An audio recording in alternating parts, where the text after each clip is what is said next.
ओडिशा रे नूतन सरकार शपथ पाठ ग्रहण कला परे प्रथम मंत्री परिषद बैठक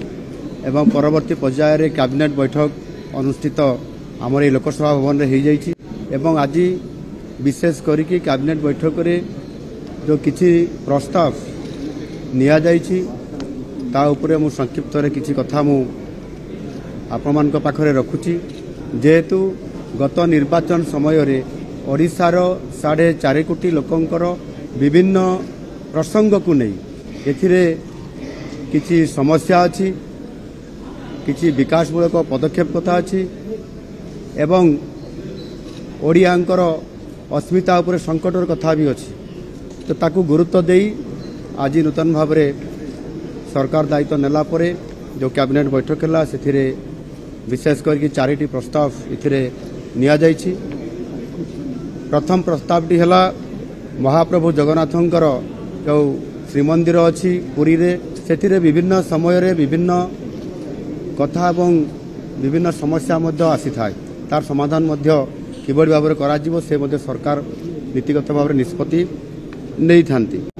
विशेष करिकी सारा विश्वरू एवं भारत वर्षरू विभिन्न समय जो भक्त माने आसी थांती समय क्रमे जेभली भाव में प्रबल भिड़ होउछि एवं विभिन्न परिस्थिति भितर मध्य जो महाप्रभुंकर 4टी द्वार अच्छी ये 4टी द्वार उपरे गत किछि वर्ष है ताकू 4टी द्वार को प्रवेश करने पाई से द्वार देखी जीवाई श्रद्धालु मान को जीवाई से प्रतिबंधक से बंद कर दिया जाइथिला एवं भारतीय जनता पार्टी इथिरे जो निर्वाचन रे संकल्प पत्र या स्थान देइथिला सरकार आसिला मात्रे 4 द्वार खोलिबा पाई एवं सरकार आसिला परे जेहेतु प्रतिश्रुति दिया जाइथिला एवं 4.5 कोटी लोकंकर भावावेग कथा एथिरे आजिर ये कैबिनेट रे प्रथम प्रस्ताव रे निष्पत्ति नियागला जे आसंता काली 13 तारीख सकाळ रे जो मंगल आरती कार्यक्रम आरंभ होब से समय रे राज्य सरकार मंत्रिमंडल समस्त सदस्य पुरी को गस्त करिया पाई ये निष्पत्ति निया हेछि एवं आसंता काली सकाळे मंगल आरती समय रे सरकार उपस्थिति रे 4 द्वार खोला जिवो एवं लोकंकर जो भावावेग थिला ताकू सम्मान देई ये कार्यक्रम को आसंता काली ही आरंभ करा जिवो। एथिरे गोटे कथा मु कहया चाहूँगी जे विशेष करिकी ये जो 4 द्वार भितरु जो 3 द्वार बंद अच्छी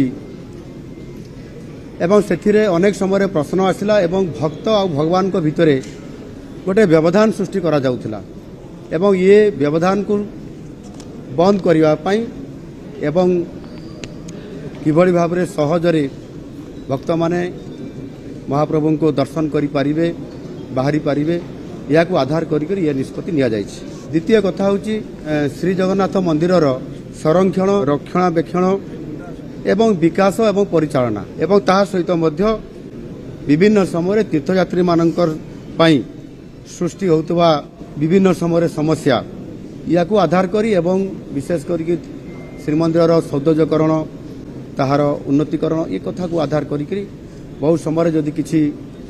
समस्या तैयारी है ताकू समाधान करने तत्कालीन भाव में सरकार से भली फंड तैयारी है नथिला आ तार आवश्यकता आज अनुभव होउछि। सेथिपाई नूतन सरकार आसिला परे आज प्रथम कैबिनेट रे निष्पत्ति नियागला एक कॉर्पस फंड बा पांठी गठन करने पाई एवं सेथिरे 500 कोटी टंका ये बजेट रे रखा जिवो एवं हठात कौन सी परिस्थिति आसिले तार मुकाबला करने एवं संरक्षण करने करा जिवो सेथिपाई कॉर्पस फंड गठन करागला 500 कोटी टंका सेथिरे व्यवस्था करा जिवो या खूब शीघ्र लागू करा जिवो। ये हला द्वितीय कथा। तृतीय प्रस्ताव होची जे भारतीय जनता पार्टी संकल्प पत्र रे मध्य स्थान देइथिला विशेष करिकी चाषी मानकर विभिन्न समस्या को नहीं एवं धान संग्रह नीति एवं धानर विक्रय मूल्य धानर सहायक मूल्य एवं विक्रय नीति उपरे स्वतंत्र भाव में किभली भाव में चाषी को सहायता दि जाई पारिबो जो समस्या उपजे ता उपरे संकल्प पत्र जो स्थान दि जायतिला सेथिपाई गोटे स्वतंत्र सरकार नीति आनिया आज प्रस्ताव रे रखिछंती। एथिरे कृषक समृद्ध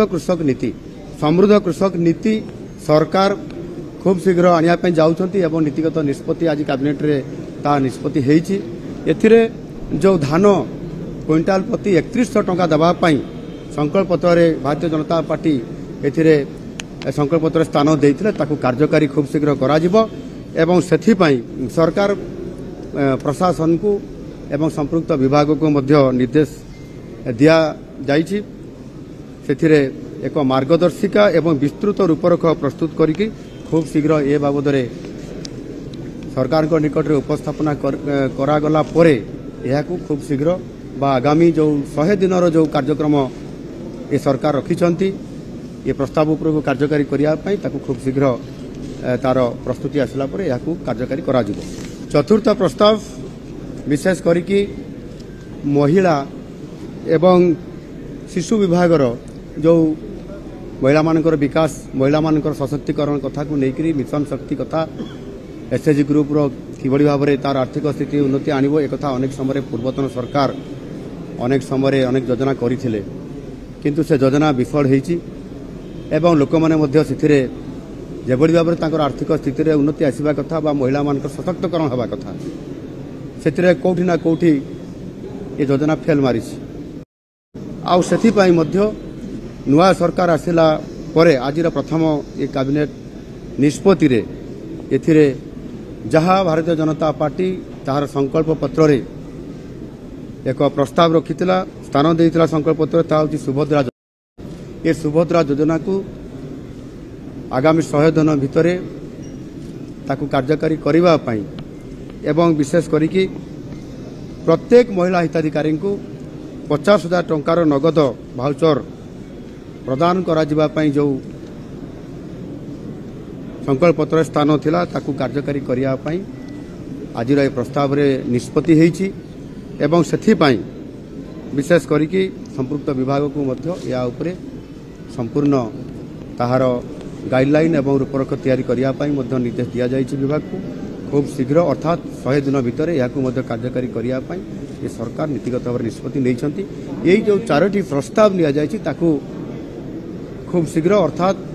जो 100 दिन भितर जो कार्यक्रम रखा होछि ता भितर ये 4टी प्रस्ताव उपर कार्यक्रम आसंता काली सकाळ ठारू आरंभ करा जिवो। सेथि पई मु आपण मानकू जो प्रस्ताव रखिली बा मु कथा रखिछि सेही आधार रे करा जिवो एनु निश्चित भाव में 100 दिन भितर यार रूपरेख स्पष्ट करा जिबा सहित कार्यकारी करिया पई सरकार नीतिगत निष्पत्ति नैछंती खूब शीघ्र ये बाबद कार्यक्रम आरंभ करा जिवो। समस्त मंत्री परिषद सदस्य वृंद आज ये बाबद अनुरोध करा जाइछि समस्ते आज ही जीवे एवं आसंता रहिबे राति रे एवं सकाळे मंगल आरती समय रे उपस्थित रहिकी चारिद्वार रे उपस्थित रहिकी एथिरे भक्त मानकू जीवा पई ए जो प्रवेश द्वार खुला रहिबो एवं सेही अनुसार तांको स्वागत करा जिवो।